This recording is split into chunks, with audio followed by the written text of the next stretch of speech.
Je m'appelle donc Franck Torgeman, je suis professeur agrégé à l'IPS Tecnam, donc j'ai eu un double cursus, celui d'un professeur depuis une vingtaine d'années à l'Éducation nationale dans l'enseignement supérieur, et auparavant j'étais cadre du secteur privé dans les fonctions commerciales et marketing.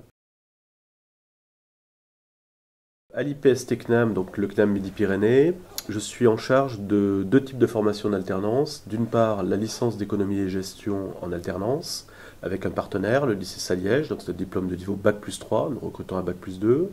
Et d'autre part, les programmes ICSV en alternance, Bac+3, Bac+4, qui débouchent sur un titre RNCP, responsable commercial et marketing, et qui valide également un Master 1.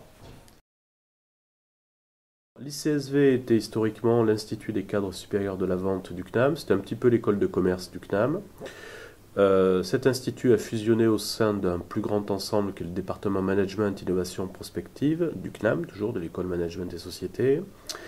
Et ces programmes continuent car c'est des programmes qui ont connu un très bon succès. On a à peu près entre 500 et 1000 auditeurs suivant les années sur tout le territoire. On organise ces programmes à partir donc du Bac+3, c'est-à-dire pour des étudiants titulaires d'un BTS ou d'un DUT qui souhaitent poursuivre leurs études tout en travaillant. Mais on peut également accueillir directement en deuxième année des étudiants ou des demandeurs d'emploi sous réserve qu'ils aient un Bac+3 en poche. Alors, il y a un diplôme intermédiaire entre l'année L3 et l'année terminale qui délivre le Bac+4, qui est un diplôme professionnel d'études supérieures commerciales. C'est un diplôme d'établissement qui sanctionne donc la première année, ce qui permet éventuellement à ceux qui souhaiteraient arrêter de ne pas partir sans rien. Le Bac+4 est un titre RNCP, c'est la nouvelle homologation du ministère de l'enseignement supérieur, donc un titre inscrit au registre national des certifications professionnelles, reconnu par les branches, les conventions collectives, et ce diplôme valide également une année de Master 1 du CNAM. Nous pouvons à la fois viser une intégration professionnelle ou bien viser une poursuite d'études au niveau d'un Master 2.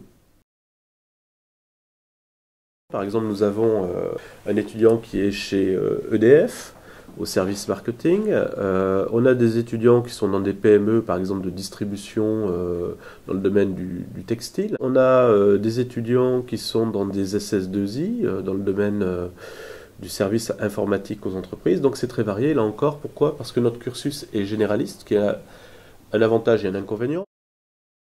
Bon, l'inconvénient, c'est qu'on n'a pas un grand volume d'entreprises partenaires, par exemple sur la distribution ou sur la banque. Le gros avantage, c'est que nos étudiants voient plusieurs secteurs d'activité et ils peuvent surtout évoluer dans plusieurs secteurs d'activité. Lundi, mardi, mercredi en entreprise et jeudi et vendredi en centre de formation. Il y a quand même une assez grande différence entre ces formations et les mêmes formations en cours du soir. Les enseignants ont dû un peu s'adapter, faire en sorte que les élèves puissent plus travailler pendant les cours. On essaie de s'appuyer en permanence sur la vie pratique des étudiants en alternance.